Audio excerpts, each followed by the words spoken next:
Hi all, ഇന്ന് നമ്മൾ Margaret Atwood എഴുതിയിരിക്കുന്ന ജേർണി ടു ദ ഇൻറ്റീരിയർ എന്ന പോയമാണ് ഡിസ്കസ് ചെയ്യാൻ പോകുന്നത്. അപ്പോൾ ഈ ഒരു പോയത്തിൽ കനേഡിയൻ കൺട്രി സൈഡിലൂടെയുള്ള ഒരു ജേർണിയാണ് കാണാനായിട്ട്. ലിറ്ററലായിട്ട് നോക്കുമ്പോൾ അതാണ് കാണുന്നതെങ്കിലും ഇതിൻ്റെ ഇന്നർ മീനിങ് എന്താണെന്ന് വെച്ചാൽ ഇതിൽ സംസാരിക്കുന്നത് സെൽഫ് റിയലൈസേഷനെ കുറിച്ചാണ്. കനേഡിയൻ ലാൻഡ്സ്കേപ്പിലൂടെയുള്ള ആ യാത്ര എന്ന് പറയുന്നത് സെൽഫ് ഡിസ്കവറി ആകുന്ന ആ യാത്ര തന്നെയാണ് സൂചിപ്പിക്കുന്നത്. അതായത് എക്സ്റ്റീരിയർ റിയാലിറ്റീസിൽ നിന്നും ഡീപ്പർ ഇന്നർ റിയാലിറ്റീസ് മനസ്സിലാക്കുന്നതിന് വേണ്ടിയുള്ള യാത്ര. ആ എക്സ്റ്റേണൽ വേൾഡിൽ നിന്നും നമ്മളുടെ ഉള്ളിലേക്ക് തന്നെയുള്ള ഒരു എത്തിനോട്ടം, സെൽഫ് ഡിസ്കവറി, ഇൻട്രോസ്പെക്ഷൻ, അതൊക്കെയാണ് ഇതിൽ കടന്നു വരുന്നത്. ലോങ്ങിങ് of the poet to embrace her roots is visible throughout the poem. അപ്പോൾ നമുക്ക് പോയത്തിലേക്ക് നോക്കാം. There are similarities I notice, that the hills which the eyes make flat as a wall, welded together, open as I move, to let me through, become endless as prairies, that the trees grow spindly, have their roots often in swamps, that this is a poor country, that a cliff is not known as rough except by hand, and is therefore inaccessible. Mostly that travel is not the easy going. Poet Canadian ലാൻഡ്സ്കേപ്പിലൂടെ ഒരു സഞ്ചാരം നടത്തുകയാണ്. അപ്പോൾ പോകുന്ന വഴിക്ക് കാണുന്ന കാര്യങ്ങളെയൊക്കെ വളരെ നന്നായിട്ട് ഒബ്സർവ് ചെയ്തിട്ടാണ് ഇവരുടെ യാത്ര. അപ്പം അങ്ങനെ പോകുമ്പോൾ നോട്ടീസ് ചെയ്യുന്നതായിട്ടുള്ള കാര്യങ്ങൾക്കൊക്കെ സിമിലാരിറ്റീസ് ഉണ്ട് എന്ന് പോയറ്റിന് തോന്നുന്നു. പിന്നെ ഇവിടെ ഹിൽസിനെ പറ്റിയാണ് പറയുന്നത്. മലനിരകൾ കാണാൻ ഇടയായി പോയറ്റ്. അപ്പോൾ ദൂരെ നിന്ന് ഈ മലനിരകളിലേക്ക് നോക്കുമ്പോൾ make flat as a wall welded together, അതായത് ഒരു വൻ മതിൽ നിൽക്കുന്നത് പോലെയാണ് ഈ മലനിരകൾ കാണപ്പെടുന്നത് ദൂരെ നിന്ന് നോക്കുമ്പോൾ എന്നാണ് പോയറ്റ് പറയുന്നത്. ഒരുപാട് മലകൾ കൂടുന്നതാണല്ലേ ഒരു മലനിര എന്ന് പറയുന്നത്. പക്ഷെ ദൂരെ നിന്ന് നോക്കുമ്പോൾ അവ ഒരൊറ്റ മലയേ ഉള്ളൂ എന്ന് തോന്നൂത്രേ. അല്ലെങ്കിൽ ആ എല്ലാ മലയും കൂടെ കൂടി ഒരു വോള് പോലെയാണ് കാണപ്പെടുന്നതെന്നാണ് പറയുന്നത്. എന്നിട്ടോ open as I move to let me through, അവിടെ ഒരുപാട് വിടവുകളുള്ളത് അടുത്തെത്തുമ്പോഴാണ് കണ്ടതെന്നാണ് പറയുന്നത്. ആ മലനിരയുടെ അടുത്തേക്ക് ചെന്നപ്പോഴാണ് അവിടെ ഗ്യാപ്പുകൾ ഉണ്ട് എന്നും ആ ഗ്യാപ്പിലൂടെ സഞ്ചരിക്കാൻ കഴിയുമെന്നും പോയറ്റിന് മനസ്സിലാവുകയാണ്. ബിക്കം എൻലെസ് ആസ് പ്രയറീസ്, എന്നിട്ട് അതിലെ ആ വിടവുകളിലൂടെ നടന്ന് ചെന്നപ്പോൾ എന്താണ് കാണുന്നത്? എൻലെസ് പ്രയറീസ് ആണ്. അതായത് ഒരു നോക്കത്താ ദൂരത്ത് ഗ്രാസ് ലാൻഡ് ഇങ്ങനെ നീണ്ടു നിവർന്ന് കിടക്കുകയാണ്. വളരെ വിശാലമായൊരു പ്രദേശം തന്നെ ആ മലനിരകളുടെ അപ്പുറം എനിക്ക് കാണാനായിട്ട് സാധിച്ചു എന്നാണ് പോയറ്റ് പറയുന്നത്. പിന്നെ അവിടെ ട്രീസ് ഉണ്ട്, മരങ്ങളുണ്ട്. ആ മരങ്ങളുടെ അവസ്ഥ എങ്ങനെയാണ്? ഗ്രോസ് സ്പിൻഡ്ലി, വളരെ തിന്നായിട്ട് എന്നാൽ ടോളായിട്ടുള്ള ട്രീസാണ്, വീക്ക് ട്രീസാണ് അവിടെ ഉള്ളതൊക്കെ. അവയുടെ റൂട്ടൊക്കെ ചതുപ്പ് നിലത്താണ് സ്ഥിതി ചെയ്യുന്നത്. അതായത് ആ മരങ്ങൾ ഉണ്ടായി നിൽക്കുന്നത് ചതുപ്പ് നിലങ്ങളിലാണ്. ആ ഒരു കാഴ്ച കണ്ടപ്പോൾ പോയറ്റിന് തോന്നുകയാണ് ഇതൊരു പുവർ കൺട്രിയാണ്, ഒരു ദരിദ്രമായ രാജ്യം നിൽക്കുന്നത് പോലെയാണ് ആ ഗ്രാസ് ലാൻഡ് കണ്ടപ്പോൾ ആർക്ക് തോന്നുന്നത്? പോയറ്റിന് തോന്നുന്നു. അപ്പോൾ ഇവിടെ കനേഡിയൻ ലാൻഡ്സ്കേപ്പിന് ഒരു പുവർ കൺട്രി ആയിട്ട് തോന്നി എന്ന് പറയുകയാണ് ആര്? പോയറ്റ്. പിന്നെ അവിടെ ക്ലിഫ് കണ്ടു എന്നാണ് പറയുന്നത്. ക്ലിഫ് എന്നാൽ ഈ മലയുടെ മുനമ്പിനെയാണ് ക്ലിഫ് എന്ന് പറയുന്നത്. ആ ക്ലിഫൊക്കെ നോട്ട് നോൺ എന്നാണ് പറയുന്നത്. ആ ക്ലിഫുകളിലേക്കൊന്നും ഇന്നേ വരെ ആർക്കും എത്തിപ്പെടാനായിട്ട് സാധിച്ചിട്ടില്ല. അത് ഇൻആക്സസിബിൾ ആയിട്ട് കൈകൾ കൊണ്ട് എത്തിപ്പിടിക്കാൻ പറ്റുന്നതിലും ഉയരങ്ങളിലായിട്ടാണ് ആ ക്ലിഫ് നിൽക്കുന്നത്. അപ്പം അതിൽ നിന്ന് എന്ത് മനസ്സിലാക്കാം? ആ ഒരു ലാൻഡിൻ്റെ ആ ഒരു ഡിഫിക്കൽട്ടി, ആ ലാൻഡിലേക്ക് അപ്രോച്ച് ചെയ്യാനുള്ള, അതിനെ പിടിച്ച് കീഴ്പ്പെടുത്താനുള്ള ആ ഒരു ഡിഫിക്കൽട്ടി, കനേഡിയൻ ലാൻഡ്സ്കേപ്പിൻ്റെ ഡിഫിക്കൽട്ടിയാണ് ഇവിടെ കാണിക്കുന്നത്. Mostly that travel is not the easy going എന്നാണ് പറയുന്നത്. The country has a challenging and harsh environment which makes travelling difficult. അപ്പം കനേഡിയൻ ലാൻഡ്സ്കേപ്പിൽ എൻവയോൺമെൻ്റ് ഒക്കെ വളരെ ഹാർഷാണ്, ചലഞ്ചിങ് ആണ്. അതുകൊണ്ട് തന്നെ അതിൽ ട്രാവൽ ചെയ്യാനൊക്കെ വളരെ ബുദ്ധിമുട്ടാണ്. ഒരുപാട് ക്ലിഫ്സ് ഉണ്ടെങ്കിലും ഈ ഒരു ഡിഫിക്കൽട്ടി ഉള്ളതുകൊണ്ട് തന്നെ is known to be rough and inaccessible എന്നാണ് പറയുന്നത്. അവ റഫാണ്, മാത്രമല്ല അത് ആക്സസ് ചെയ്യാൻ പറ്റാത്ത നിലയിലാണ് അവിടുത്തെ ക്ലിഫുകൾ നിൽക്കുന്നത്. അപ്പോൾ വളരെ ബുദ്ധിമുട്ടേറിയ ഒരു ജേർണിയാണ് കനേഡിയൻ ലാൻഡ്സ്കേപ്പ്, അല്ലെങ്കിൽ കനേഡിയൻ ലാൻഡ്സ്കേപ്പിലൂടെ സഞ്ചരിക്കുക എന്നുള്ളത് it self is A difficult journey എന്നാണ് പറയുന്നത്. അപ്പോൾ ഫസ്റ്റ് സ്റ്റാൻസിൽ പോയിട്ട് കനേഡിയൻ ലാൻഡ്സ്കേപ്പിൻ്റെ ഒരു ഡിസ്ക്രിപ്ഷനാണ് തരുന്നത്. അപ്പോൾ ഇവിടെ ഹിൽസ് സത്യത്തിൽ ഹ്യൂമൻ മൈൻഡിൻ്റെ, നമ്മുടെ മനസ്സിൻ്റെ മെറ്റഫറായിട്ടാണ് നിൽക്കുന്നത്. അപ്പോൾ ആക്ച്വലി ഈ ഫസ്റ്റ് സ്റ്റാൻസയുടെ ഇന്നർ മീനിങ് എന്താ കൺവേ ചെയ്യാൻ ഉദ്ദേശിക്കുന്നത്? ഈ കനേഡിയൻ ലാൻഡ്സ്കേപ്പിലൂടെയുള്ള യാത്ര സത്യത്തിൽ എന്തിൻ്റെ സൂചകമാണ്? പോയറ്റിൻ്റെ സെൽഫ് ഡിസ്കവറി ആകുന്ന ആ ഒരു യാത്രയെ തന്നെയാണ് ഇവിടെ സൂചിപ്പിച്ചിരിക്കുന്നത്. മനസ്സിനെ പെട്ടെന്ന് നോക്കുമ്പം നമുക്ക് എന്താ പറയുക, ഒരു മതിൽ കെട്ടി മറച്ചിരിക്കുന്നത് പോലെ തോന്നും. പക്ഷെ മനസ്സിലേക്കുള്ള ആ ഒരു സെൽഫ് ഡിസ്കവറി ആകുന്ന യാത്രയിൽ ഏർപ്പെട്ടാൽ മാത്രമേ മനസ്സിൻ്റെ വിശാലകതയെ നമുക്ക് മനസ്സിലാക്കാൻ പറ്റുള്ളൂ. അങ്ങനെ മനസ്സിൻ്റെ അടുത്തേക്ക് എത്തും തോറും അവ നമ്മളുടെ മുൻപിലേക്ക് ഒരുപാട് വഴി തുറന്നു തരികയും അതിൽ അതിലെ നമ്മൾ കിടന്നു കഴിഞ്ഞാലാണ് അത് എത്രത്തോളം ഇന്നാക്സസിബിൾ ആണ്, മനസ്സിനെ മനസ്സിലാക്കാനുള്ള ആ ഒരു ബുദ്ധിമുട്ട് എത്രത്തോളമാണെന്നൊക്കെ ആ സെൽഫ് ഡിസ്കവറിയിൽ ഏർപ്പെട്ടാലേ നമുക്ക് മനസ്സിലാവുള്ളൂ എന്നൊക്കെ പറയുന്നത്. അതിൽ ഏർപ്പെടുന്നതിന് മുൻപ് വരെ നമുക്ക് തോന്നും എന്താ പറയുന്നത്, അതൊരു വോളാണ്, അല്ലെങ്കിൽ it's very easy to conquer our mind എന്ന് നമുക്ക് തോന്നും. ഒരു മതിൽ പോലെ എളുപ്പമാണ് അത് ചാടിക്കിടക്കാൻ എന്ന് നമുക്ക് തോന്നും. പക്ഷേ അതിലേക്ക് നമ്മൾ ആ സെൽഫ് ഡിസ്കവറി ആകുന്ന ജേർണിയിലേക്ക് എത്തിപ്പെട്ടാലേ അതിലെ ട്രാവൽ ചെയ്യുക എന്ന് പറയുന്നത് ഇറ്റ്സ് നോട്ട് ദാറ്റ് ഈസി എന്ന് നമുക്ക് മനസ്സിലാവുള്ളൂ. From point to point, a dotted line on a map.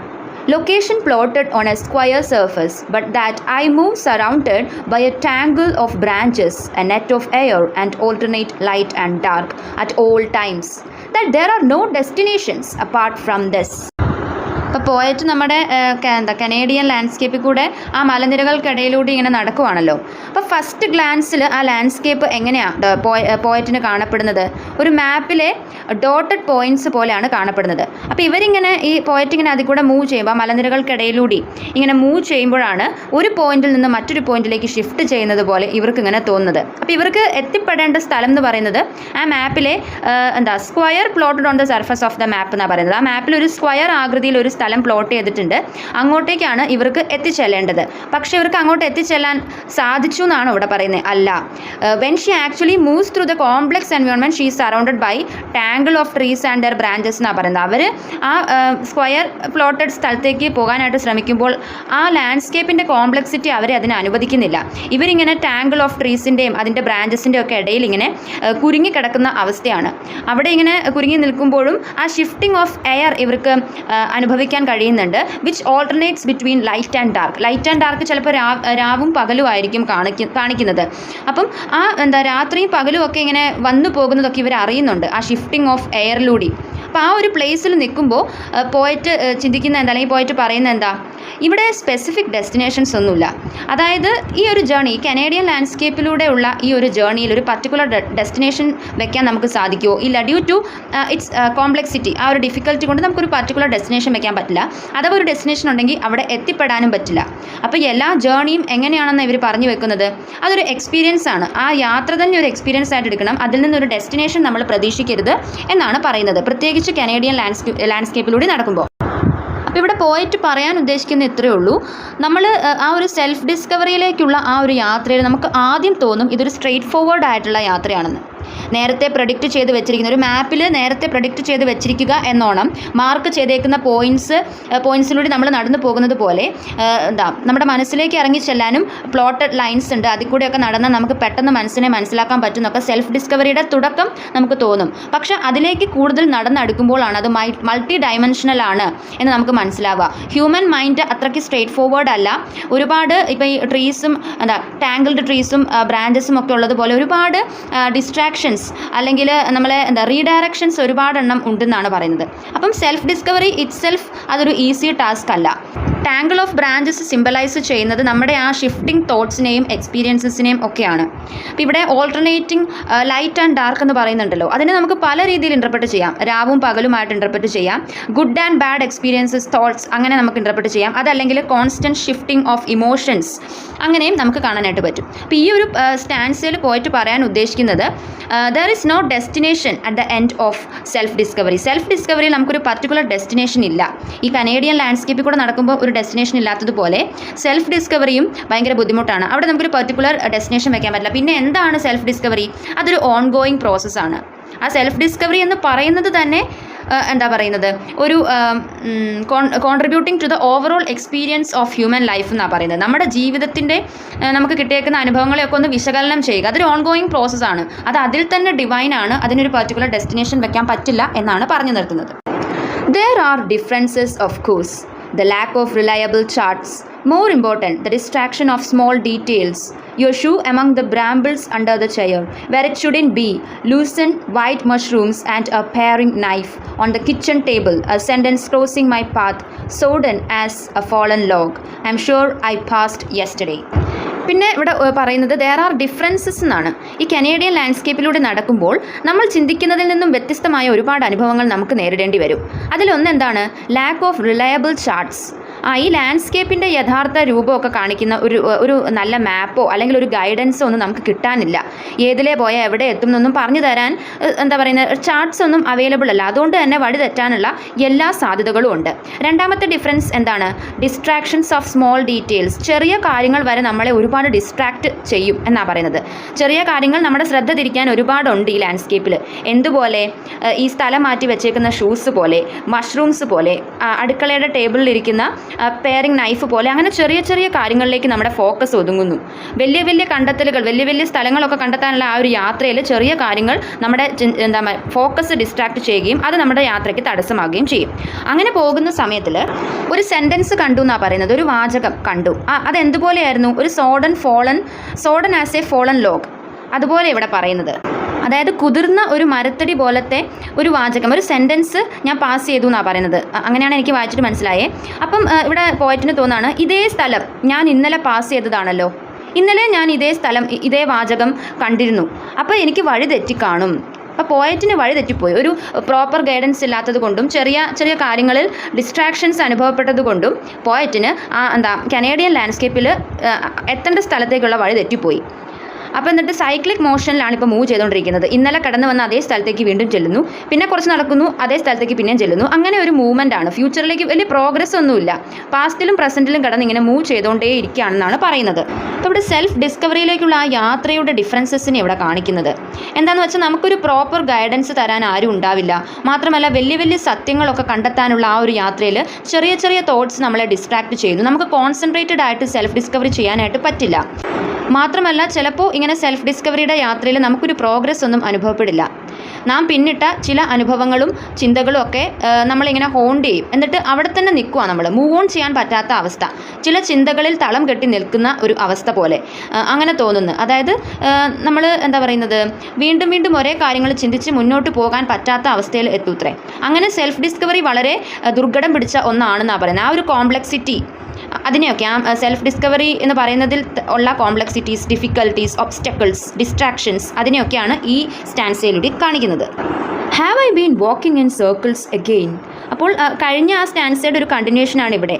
ഞാനിങ്ങനെ സൈക്ലിക് മോഷനിൽ മൂവ് ചെയ്തുകൊണ്ടിരിക്കുവാണോ, എനിക്ക് പ്രോഗ്രസ് ഒന്നും ഉണ്ടായിട്ടില്ലേ ഈ ഒരു യാത്രയിൽ എന്ന് പോയിട്ട് സ്വയം ചോദിക്കുന്നതാണ് കാണുന്നത്.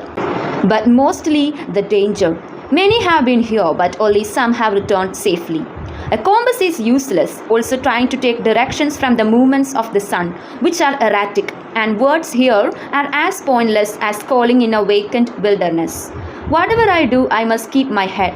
I know it is easier for me to lose my way forever here than in other landscapes. പിന്നെ ഇവിടെ പോയിട്ട് പറയുന്നത്, ഈ ഒരു ലാൻഡ്സ്കേപ്പിലൂടെ സഞ്ചരിക്കുമ്പോൾ ഒരുപാട് ഡേഞ്ചർ ഉണ്ടെന്ന് നമ്മൾ മനസ്സിലാക്കണം. കാരണം എന്താണ്? ഇങ്ങോട്ടേക്ക് ഒരുപാട് പേര് വന്നിട്ടുണ്ട്, ഒരുപാട് പേര് കനേഡിയൻ ലാൻഡ്സ്കേപ്പ് എക്സ്പ്ലോർ ചെയ്യാൻ വന്നിട്ടുണ്ടെങ്കിലും കുറച്ച് പേര് മാത്രമേ സേഫായിട്ട് റിട്ടേൺ ചെയ്തിട്ടുള്ളൂ. മാത്രമല്ല ഈ ലാൻഡ്സ്കേപ്പിലൂടെ സഞ്ചരിക്കുമ്പോൾ ഒരു കോമ്പസ് പലപ്പോഴും യൂസ്ലെസ് ആണ്, ഒരു ഉപയോഗവും ഇല്ല. കോമ്പസ് എന്ന് പറഞ്ഞാൽ വടക്ക് നോക്കി യന്ത്രം, അതിനെ കൊണ്ട് ഒരു ഉപയോഗവും ഇല്ലെന്നാണ് പറയുന്നത്. പിന്നെയോ trying to take directions from the movements of the sun. സൂര്യൻ്റെ ഗതി നിർണ്ണയിച്ചുകൊണ്ട് ഡിറക്ഷൻസ് മനസ്സിലാക്കുക എന്ന ആ ഒരു ശ്രമവും വിഫലമാണ്. അതൊന്നും ആ ഒരു traditional way of finding directions ഒന്നും ഈ ലാൻഡ്സ്കേപ്പിൽ പോസിബിൾ അല്ല. അതൊക്കെ ഇറാറ്റിക് ആണെന്നാണ് പറയുന്നത്. പിന്നെ ഇവിടെ വാക്കുകൾ അർത്ഥശൂന്യമാണ് അത്ര. Words here are pointless. ഒരു വെറും മീനിങ്ലെസ് ആണ് ഇവിടുത്തെ words. As calling in a vacant wilderness. അതായത് ആളൊഴിഞ്ഞ മരുഭൂമിയിലേക്ക് നോക്കി നമ്മളിങ്ങനെ ഒച്ചത്തിൽ വിളിക്കുന്നതിന് തുല്യമാണ് ഈ ലാൻഡ്സ്കേപ്പിൽ കൂടി നടക്കുമ്പോൾ വാക്കുകൾ ഉപയോഗിക്കുന്നതെന്നാണ് പറയുന്നത്. പിന്നെ ഇവിടെ പറയുന്നത് ഇതുപോലെയുള്ളൊരു സ്ഥലമായതുകൊണ്ട്, കാരണം കോമ്പസും പിന്നെ സണ്ണിൻ്റെ ഗതി വെച്ച് ഡിറക്ഷൻ കണ്ടുപിടിക്കുന്ന ആ ഒരു ടെക്നിക്കും ഒന്നും ഫലിക്കാത്ത ഈ സ്ഥലത്ത് നമുക്ക് വഴി തെറ്റാൻ ഫോർ എവർ ആയിട്ട്, അതായത് എന്നേക്കുമായിട്ട് വഴി തെറ്റാനായിട്ടുള്ള സാധ്യത വളരെ കൂടുതലുണ്ട്. Whatever I do I must keep my head എന്നാണ് പറഞ്ഞേക്കുന്നത്. അതായത് നമ്മളൊരു ക്ലിയർ ഹെഡോടെ വേണം ഇതിലെ സഞ്ചരിക്കാൻ, വളരെ ശ്രദ്ധയോടെ സഞ്ചരിക്കണം. അതല്ലെങ്കിൽ നമ്മുടെ വഴി തെറ്റിപ്പോകാനുള്ള സാധ്യതയുണ്ട്. For ever here than in other landscape എന്നാണ് പറഞ്ഞേക്കുന്നത്. മറ്റ് ഏത് ലാൻഡ്സ്കേപ്പിൽ വെച്ച് വഴി തെറ്റുന്നതിനേക്കാട്ടിലും രൂക്ഷമായിട്ട് ദാരുണമായിട്ട് നമുക്കിവിടെ വെച്ച് വഴി തെറ്റാം. അതല്ലെങ്കിൽ മറ്റൊരു ലാൻഡ്സ്കേപ്പിലും ഇങ്ങനെ വഴി തെറ്റില്ല എന്നാണ് പറയുന്നത്. എന്നേക്കുമായിട്ട് വഴി തെറ്റുന്ന മറ്റൊരു ലാൻഡ്സ്കേപ്പും ഇല്ല ഈ കനേഡിയൻ ലാൻഡ്സ്കേപ്പ് പോലെ എന്നാണ് പറഞ്ഞു നിർത്തുന്നത്. അപ്പം ഇതിലൂടെ പോയിട്ട് പറയുന്നത് എന്താണ്? സെൽഫ് ഡിസ്കവറി എന്ന് പറയുന്നത് തന്നെ ഒരു ഡേഞ്ചർ കലർന്ന ഒരു യാത്രയാണ്.